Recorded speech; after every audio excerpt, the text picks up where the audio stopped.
San Diego is one of those cities poised to move in a smart direction. With an ocean that breathes life into its port and draws people to the city, it's a booming metropolis. It is attempting to manage the chaotic forces of growth, to evolve from industrial border town to a leading high-tech hub. And it's doing so through conscious urban planning.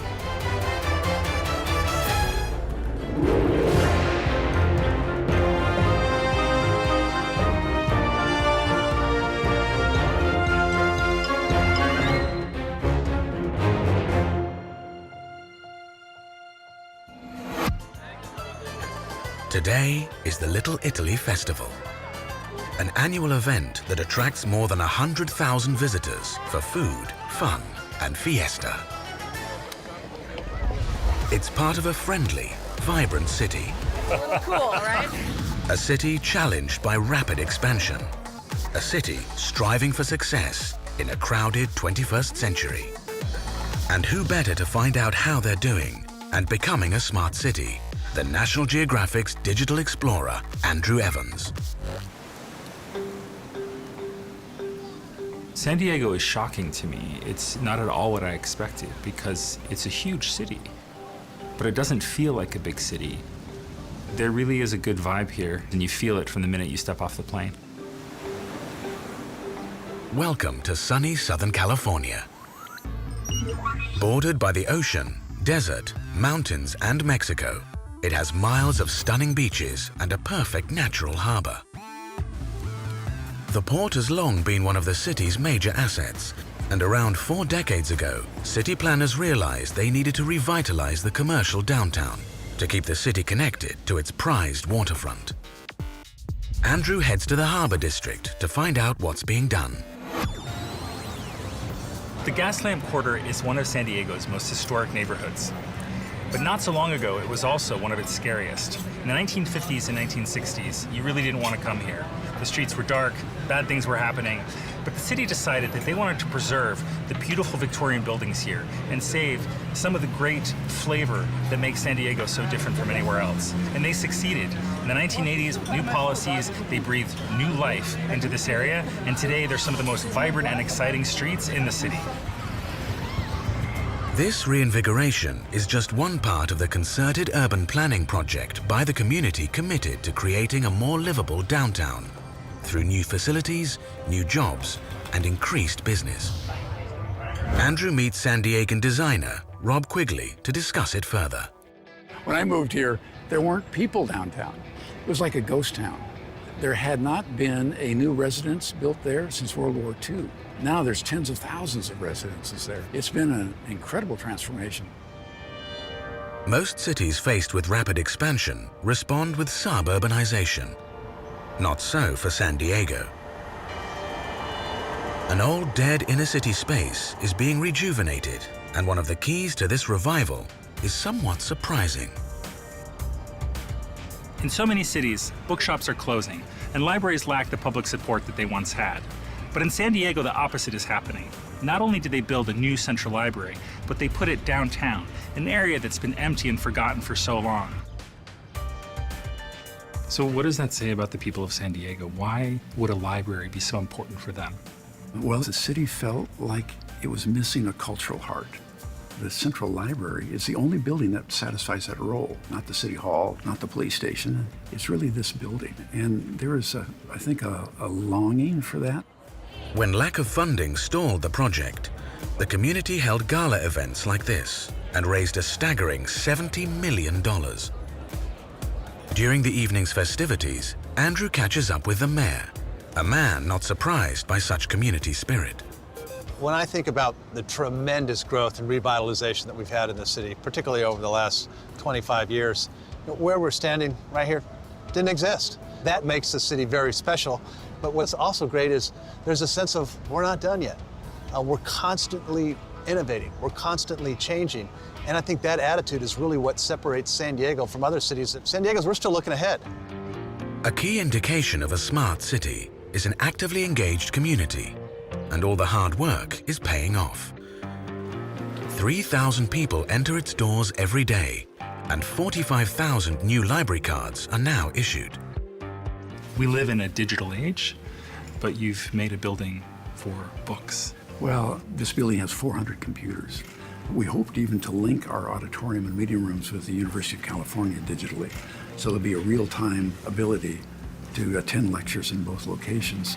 It's kind of a coming together of education and culture with high-tech overtones. But that's not to say that it doesn't need to function on the other level of community and people and camaraderie. The idea of community is not old-fashioned. It's timeless.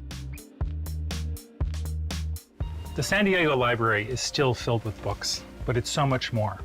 It's a digital space that's completely wired, and it's a smart space where citizens can come together and learn and share and invent. This is the blueprint for the libraries of the future. Unlike many cities under threat from rapid expansion, San Diego is actively nurturing its downtown. With the help of public funding, 3 spaces are bringing the community back to its urban center. Along the harbor is the ballpark of the San Diego Padres. Each game is capable of hosting almost 42,500 baseball fans.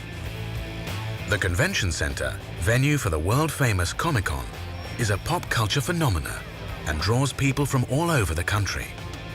And right on the water, in the heart of the city, the international airport is connecting San Diego's downtown to the world, with non-stop flights to London and Tokyo. Facing the challenges of expansion, San Diego is making bold decisions. But it's all for naught if they don't make smart decisions about how people get around. So I'm driving an electric car through San Diego. It's a nice, smooth ride, very clean.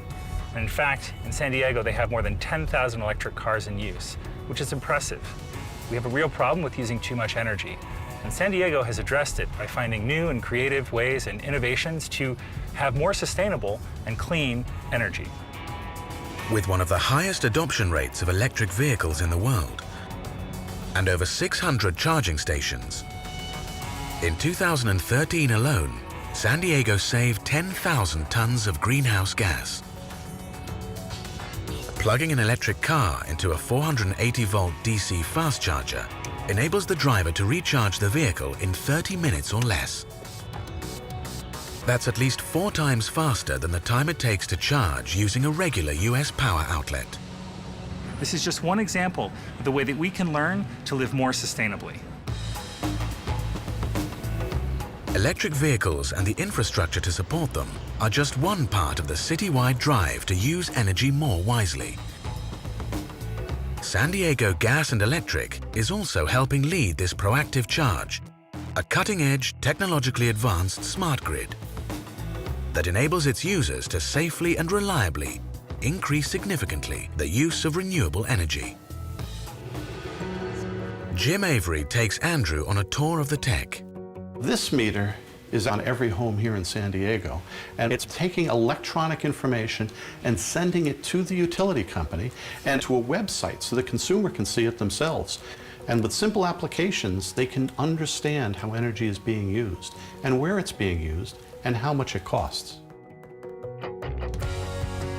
This is a whole new way of managing a city's power. Digital technology enables two-way communication between the utility and users. Consumers can better manage their energy use and reduce their community's carbon footprint without compromising their lifestyle. By the end of this year, about 1/3 of our energy will be coming from renewable resources. Yet 10 years ago, it was less than 1%. In 10 years, we're going to have well over 100,000 plug-in cars on the streets. And from the standpoint of greenhouse gas emissions, San Diego will be one of the cleanest utilities in the world in the next 5 to 10 years. Tying together San Diego's efforts to stay green and clean and continue its rapid growth is the port. It operates an onshore power system connecting to the city's smart grid. While berthed, each vessel is plugged in, eliminating the need to run diesel engines, drastically reducing fuel emissions and effluent. And the benefits are clear to see. It's a recreational destination and a busy working harbor. The port is critical to San Diego's success. It really is what put San Diego on the map. It's what connected it to the rest of the world, and having the downtown right next to the port. That's very unique in a modern city. But I think more important is if you look at the history of the world, port cities all over the world have always been a step ahead of other people because they allow for that interchange of people and culture and ideas. And I think the port in San Diego is a symbol of that.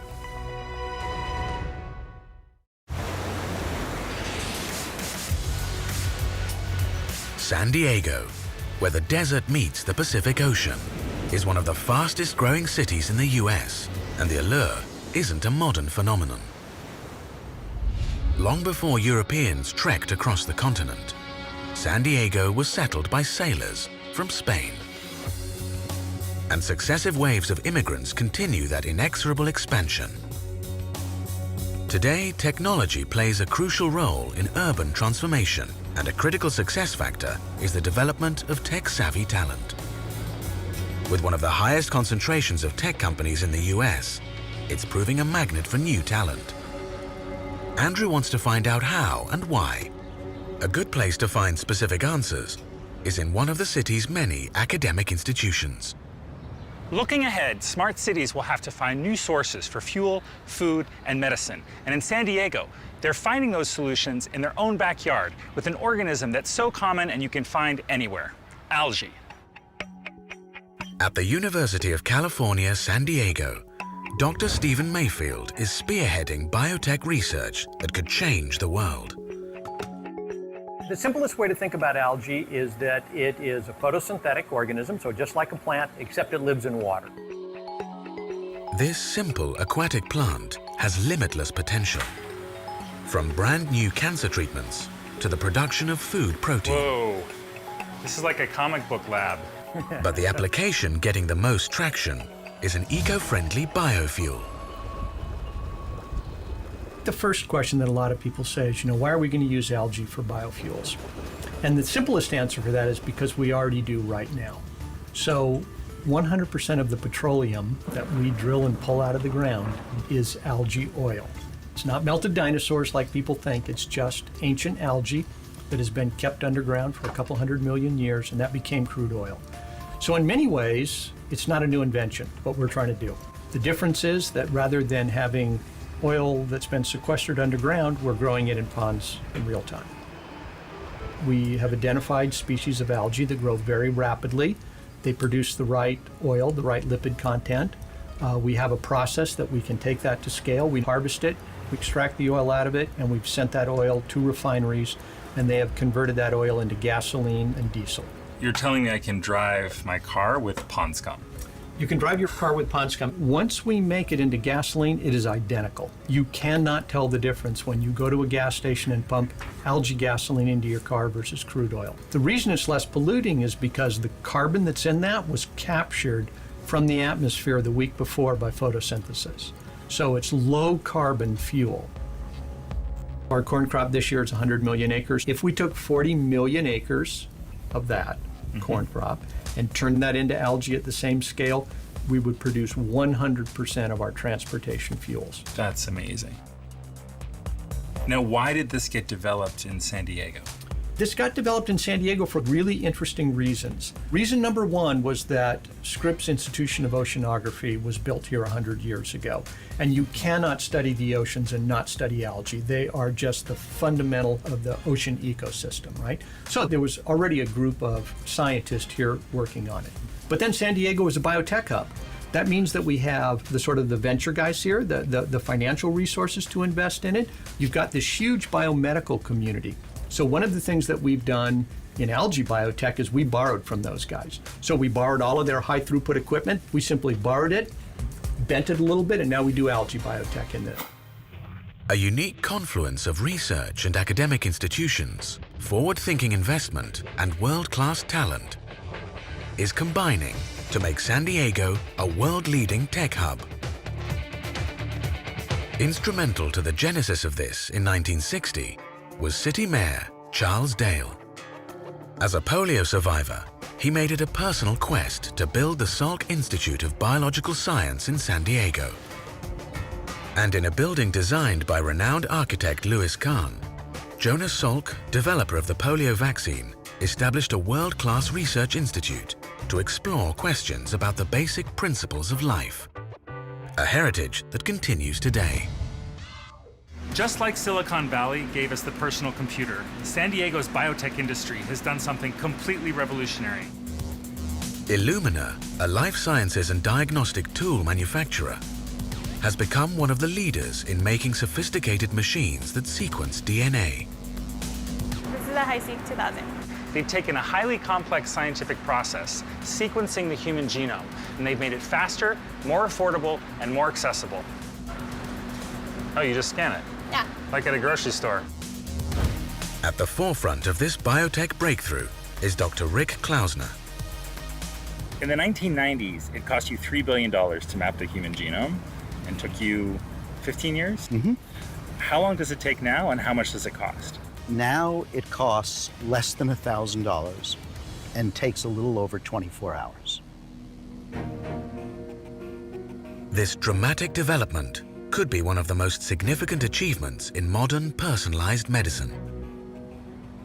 The human genome is the instruction manual that defines the biology of human beings. It is the knowledge door that allows us to bring science to human health. So what are the medical applications of having the human genome? The medical applications are going to touch every aspect of health and disease.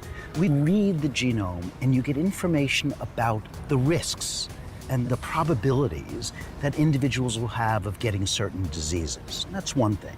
Even more dramatic is the idea of people in their home will be able to actually sample their saliva and read, literally, do we have cancer? What type of cancer do we have? And that's where we're going to have the biggest impact on medicine. So why San Diego? There's a small number of places around the world that have been at the center of innovation. They all have a set of three characteristics. One, they have truly world-class academic research institutions. Two, they have world-class investors that are interested in entrepreneurship. And then the third thing, it actually has to be an attractive place to live. That's the secret sauce. It's a very informal place of openness, of feeling like it's a place that young scientists want to come and begin their careers. And San Diego is an incredibly attractive place to be for that. But attracting talent is only half the equation. Managing and maintaining that growth for the future is crucial. San Diego is also nurturing the next generation. So I wanted to show you some of the creations that these kids have made, and they're pretty ridiculously awesome. Qualcomm, the world leader in next-generation mobile and wireless technologies, has decided to nurture the future. In this lab, children from all over San Diego come to exercise their creativity. Utilizing all kinds of electronics, servos, resistors, circuit boards, and solar panels, it's a 21st century classroom for today's tech-savvy kids. This is what they've created in less than an hour. And they didn't know any circuitry or programming before. Giving Andrew the lowdown on what this initiative is trying to achieve is program head Navrina Singh. We are big believers in the fact that leaders don't create a set of new followers, they actually create more leaders. What we are providing here is a real vision, a real piece of future for our young kids who get to play around with technology, who get to interact with real life role models who are engineers and scientists and technologists. I'm just saying, cool, right? Sheer brilliance. I love it. The reason we selected the 6th to 8th graders is this is a very impressionable age. This is a time that they're really forming their opinions about what they want to do in their lives. So what we are trying to do is really encourage the future generation of technologists and innovators. It's all about real world applicability, and we are trying to just keep it very real here. How have you seen the kids become inspired? You know, just the little things that they tell me afterwards. Like this one girl came up and she's like, She whispered to me, I thought I would be a computer nerd. I thought that's what we were gonna do. I didn't realize you can build anything being an engineer. And I'm like, yes, you get it. You can do whatever you want. Isn't that empowering? Like, when you actually get that tool set to manifest your imagination the way you want, I mean, when they realize that, then it's like suddenly theirs. And that's cool. What these kids are learning is how to be innovative. The things that they're doing are no different than all of the other amazing innovations I've witnessed in San Diego. They may be less practical, but I watch those kids and I know that in 10 or 15 or 20 years, they're going to be running our lives. It's over! This spirit of innovation permeates the city. None more so than with a locally produced aviation groundbreaker that is pushing the limits of unmanned aircraft. Now, when we hear unmanned aircraft, most of us think of the military. But in San Diego, that technology has some very smart applications that reach far beyond the base. The Global Hawk is an autonomous, high-altitude aircraft. And Andrew meets one of the original developers, George Guerra. Well, it was originally developed back in the mid-90s as a project for DARPA, the Defense Advanced Research Projects Agency.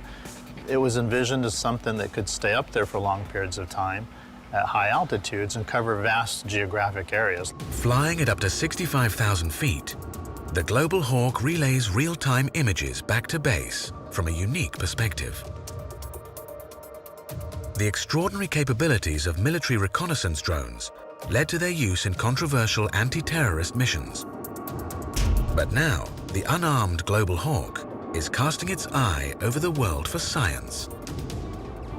How did the technology of the unmanned aerial system evolve from military use to its current applications? It was in 2007 when there were fires burning here in Southern California.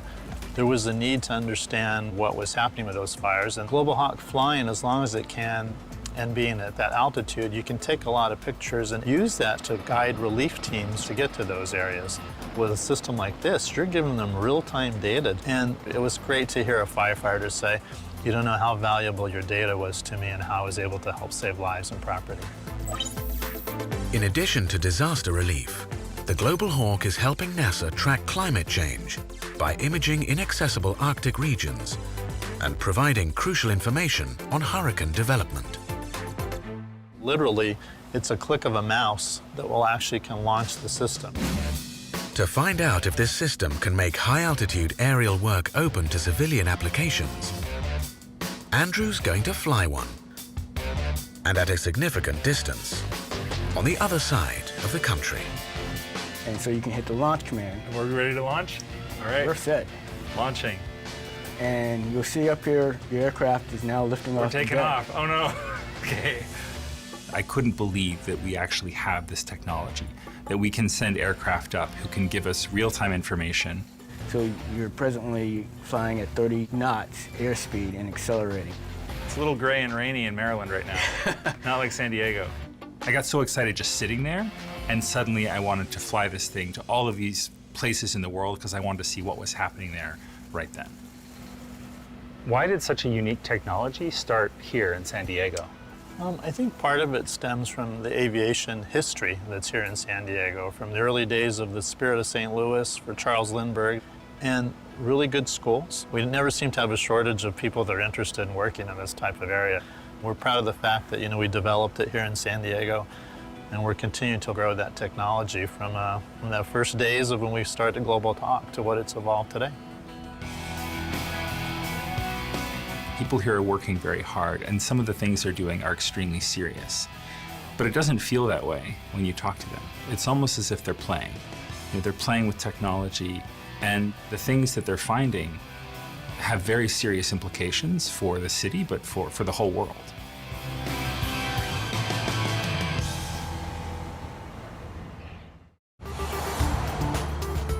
A fast-growing city is often a city of diversity. But how is San Diego managing the potentially damaging forces of assimilation? To explore this crucial aspect of a modern, tolerant metropolis, Andrew's going back to the beginning. Before the United States was a country, San Diego was a city, and it started here at this old mission founded in 1769 by Franciscan monks who'd sailed up from Mexico. They named this spot San Diego de Alcala, after the Spanish saint. And today in the city, you can still feel that old Spanish flavor. A Spanish heritage seen in many of the buildings of Balboa Park. Designed by architect Bertram Goodhue for the 1915 International Exposition to celebrate the completion of the Panama Canal, the intent was to capture the romantic glamour of Seville and Toledo in Spain. In addition to the colonial revival buildings, the 1,200-acre park was extensively landscaped for the expo, leaving a lasting legacy in the city. But maintaining older monuments won't by itself solve modern diversity problems. To discover how San Diego does it now, Andrew heads back downtown to Barrio Logan. At the foot of the Coronado Bridge is the colorful Chicano Park, a public space created by residents. As San Diego grew, this neighborhood was slated to be destroyed. The vision of urban developers was basically to build a bridge here and turn this into a gray, dead space. But the original inhabitants of this neighborhood, the Mexican Americans, came together and they said no. Forming a human chain around the bulldozers, construction work had to stop. They wanted to keep their mark on this place, so they added these murals of their heroes.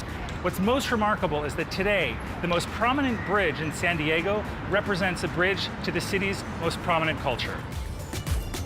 Across the US, immigrant populations are being dissolved into the American cultural melting pot.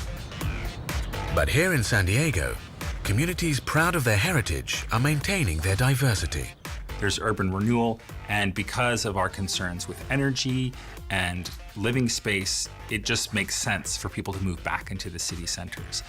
But it doesn't happen automatically. You have to make very specific decisions. And what I admire in San Diego is that they really want to keep the original flavor of the neighborhoods. So for Barrio Logan, they really want to treasure the old Mexican past and what that means. Barrio Logan is one of the oldest and most culturally rich urban neighborhoods in San Diego. It seems to be working. San Diego is one of the most ethnically diverse cities in the US, with over 100 different languages spoken. I feel like San Diego reflects a tradition that you see in port cities all over the world, which is that people from so many different countries and cultures collide. You have the Mexicans, the Vietnamese, and Filipinos, and Chinese all coming together. It's this beautiful eruption of new things. And that really is a force for innovation. To experience this, Andrew heads to one of the city's oldest neighborhoods, Little Italy. You had several waves of Italian immigrants who came to the United States more than a century ago. And in San Diego, they also came because they needed fishermen. They actually had a skill that was of use in San Diego. And Little Italy is a celebration of Italian culture with a very authentic past. And you have families there still speaking Italian. They've preserved those cultures, and they are still living in that neighborhood. And that is unique in San Diego. An upside to the cultural mosaic, where communities are encouraged to preserve their heritage, is the food.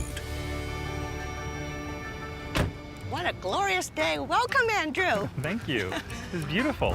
Today, Andrew is tagging along with local luminary, Chef Su Mei Yu. See, in the middle of nowhere, we're surrounded by mountains and arid area and oak trees. Su Mei is shopping for produce for her restaurant in one of the 6,000 small farms that surround the city. This place is called El Campito, which is a little camp owned by a friend of mine named Felipe Ariza. Hola, Felipe. Hola. How are you, Felipe? This is my friend Andrew. This is Felipe Ariza. Hi, Hello. Very nice to meet you. So how do you support a 10-acre farm nowadays? Well, what we do is we go directly to chefs. Chefs nowadays are much more interested in getting high-quality produce. So this is kale. Toscano kale. It's an heirloom variety from Italy. We go back to old heirloom varieties where you have all that flavor, you have all that nutritional value, everything is there, nothing's been genetically modified to last longer just because, it will ship better. It's not about that. Farms like these, local, ethical, and sustainable, have a symbiotic relationship with the city. And connecting big city demand with small farm supply are forward-thinking chefs like Su Mei. Sume, how are farms like this changing the way that you cook? As a cook, you start to create as soon as you see a product. And I thought, I know what I could do with this. So in some manner, he's helping me to generate new recipes. I would bring back to him from Thailand some seeds and say, grow these. And then he helps me by growing exotic, beautiful things that I could go back and spark comes into my mind of what to do with them. San Diego is breaking the trend. Instead of large corporate farms, they have small family farms right next to the city. Smart cities, the cities of the future, will need smart chefs and smart farmers coming together in a food revolution. How do you feel that all the different immigrants who come to San Diego help change the local taste? A tremendous amount of surprises and contrasts.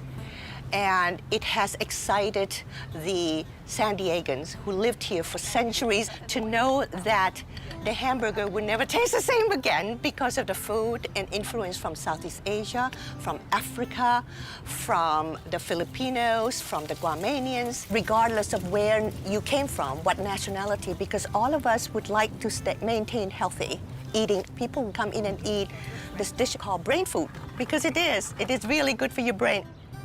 Not bad, right? That's great. We didn't make any mess. Not at all.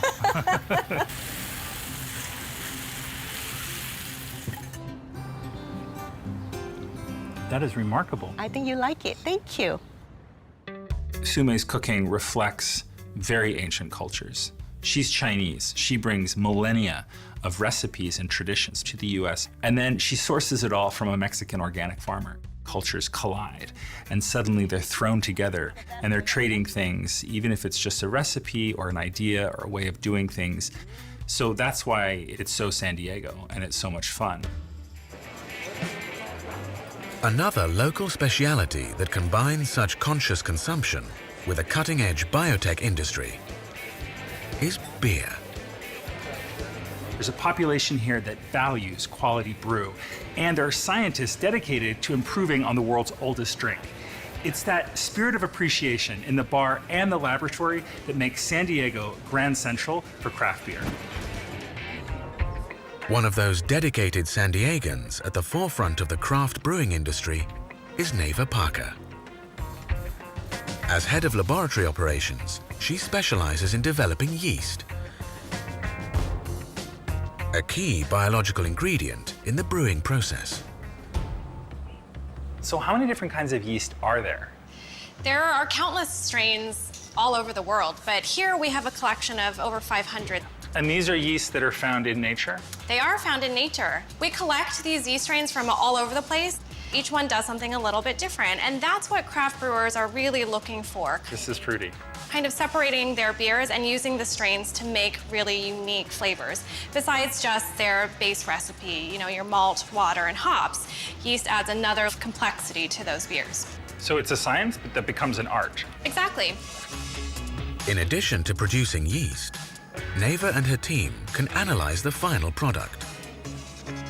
So what does this machine actually do? So what this guy is gonna do is it's gonna measure all of the flavor compounds. It'll tell us how much of that flavor compound is in the beer. So it's like a personal horoscope for beer. Exactly.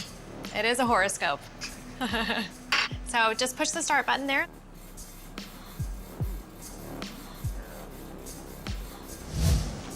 All right, so this is it. There's a lot of compounds that you see here. I don't know any of these flavors. Starting from the top, acetaldehyde is one that we consider green apple, sometimes sherry in high quantities. Something like isoamyl acetate comes across really banana. Like a wheat beer, typically you'll see high amounts of isoamyl acetate because that's pretty characteristic. Every flavor is really just a chemical compound. Exactly, it is a chemical compound. And those are all produced from the yeast fermentation. And what makes this state-of-the-art biotech so much fun is the end result. So this is the final product. That's right. There are nearly 100 craft breweries in San Diego, and that makes perfect sense to me that they would be the ones to develop a new technology for a space-age yeast that's able to improve the taste of craft beer. Oh, that's nice. Really bright, citrusy. Yep. Because they've applied the same innovative spirit that they have for technology to beer. That's San Diego.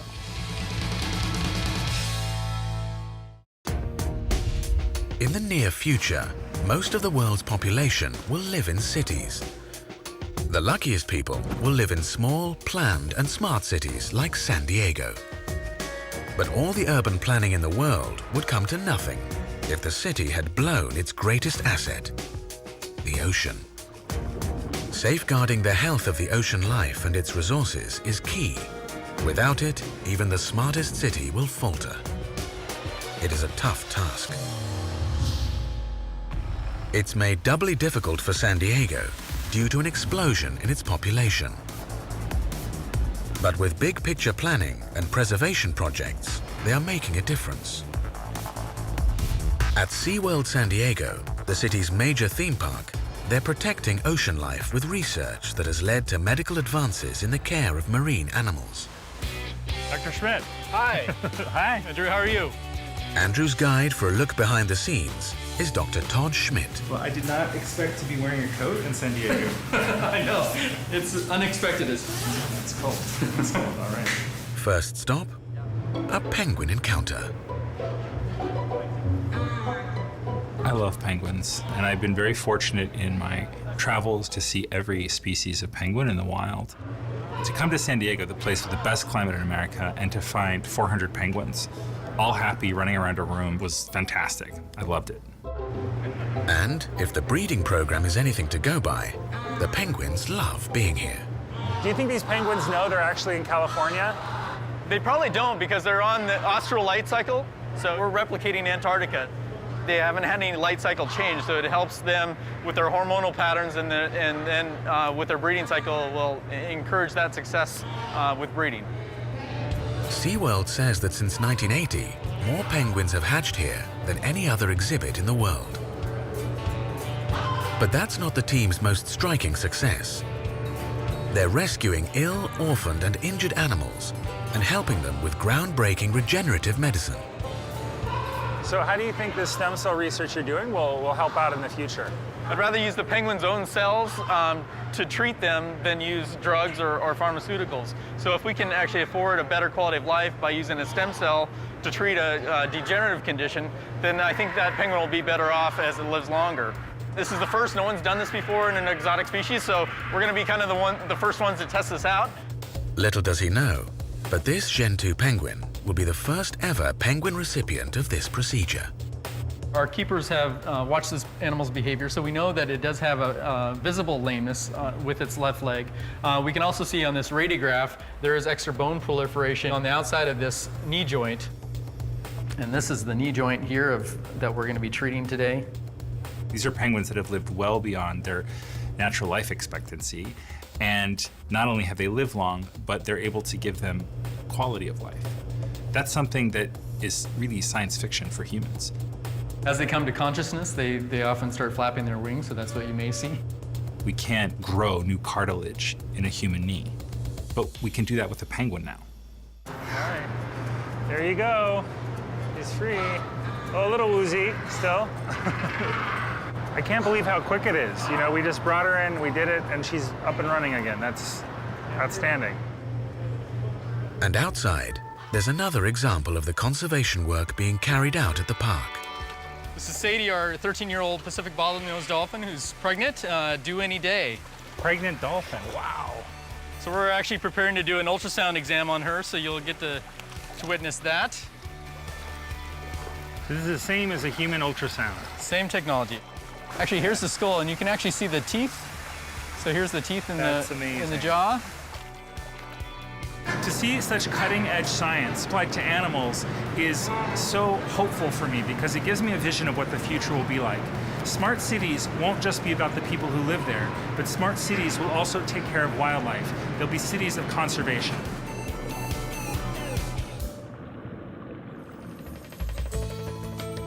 Another example of such environmental policies lies offshore. Hello. Welcome, Andrew. To attempt to catch a glimpse of a once rare marine mammal, Andrew's hitched a ride on a famous vessel. His guide for the day, Captain Troy Sears. I'm so excited. I've never been sailing before. It's a fantastic way to be introduced to the sport and the passion that I've had my whole life for sailing. So tell me a bit about the history of this ship. Well, this is the only replica of the original schooner that the America's Cup is named after. So the original boat was built in 1851 to showcase American naval architecture at the first World's Fair. And this boat was built in 1995. They're huge. These are huge sails. Yeah, we're carrying about 6,000 square feet of sail area. That's bigger than my apartment.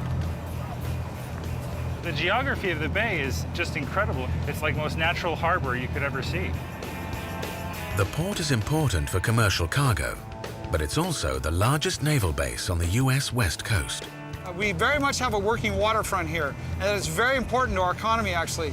Not just the U.S. Navy, but all the jobs that support the U.S. Navy. There's not many locations left in the United States where ships are actually being constructed, and San Diego is one of those locations. But with smart decisions like the onshore power system and strict regulation, this hub of industrial marine activity is also home to the California blue whale.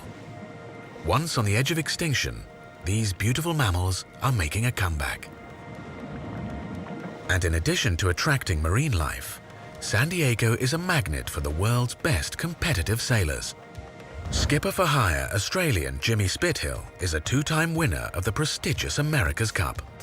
What was it about San Diego that made you love it so much? I've lived in a lot of big, fantastic cities, but I've always found it hard to get a vibrant city where you can also feel quite relaxed. And that's what I find with San Diego. Out of all the cities in America, it's got that vibrant feel and a lot of pace and energy, yet it's still, it's not overwhelming. The lifestyle is very relaxed. To understand the key to that relaxed lifestyle, Andrew heads for the city's communal heart, the beach. And with 70 miles of breaks, this is a city that, among many other sports, loves to surf. For some, it's also an opportunity to give back to the community.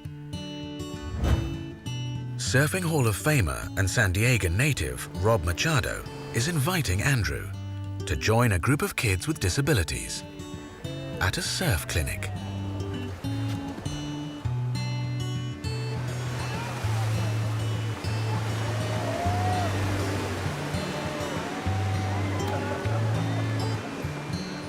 Then it's my turn. So I jump on the board and I'm waiting and I'm waiting. And Rob says, paddle now, paddle fast. And then I was just like in a washing machine, just tumbling. And I knew I wasn't surfing, I was just kissing the sand. You know, it's actually really moving to watch these kids surf because they don't give up. They just go at it again and again and again. And they're not thinking I'm limited or I can't do this. They're just like, I'm gonna do it till I do it. It's an enriching experience for everyone, students and teacher. That was so inspiring to be down on the beach today and to be able to help out. Beautiful day. I saw a kid stand up on a surfboard with one leg, and I honestly don't think I could do that if I tried. And he might have been maybe 10 years old, but I think my jaw was in the water. I was like, oh my gosh, so cool, so inspiring.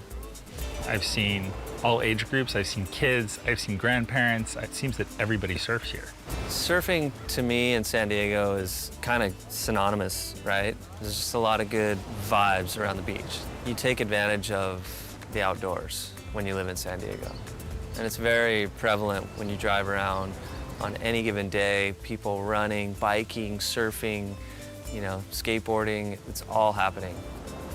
To be able to start your day like that, or to have that as part of your life, like that is such a healthy balance. Not to get too metaphysical about it, but the fact that everyone here goes to the beach so often, they all go into the water, and it's this commonality, this baptism by water. So many of the people I've spoken with, be they a microbiologist or a chef, a lawyer, a school teacher, they all have fun. And a city that has fun together, no matter what creed or color or background, that's wonderful. And that is San Diego, the perfect storm. A city educating the talented innovators of the future. A hub for cutting-edge inventors. A city where talent, innovation, and technology live together with outdoor sports and relaxed lifestyle. A city where its inhabitants work together to create a new breed of city. The 21st century city. I feel like San Diego redefines what smart means. In San Diego, a smart city is a city that works for everybody. It's a city that isn't daunted by the challenges of the future. They keep experimenting and keep trying until they find something that works. That's a smart city.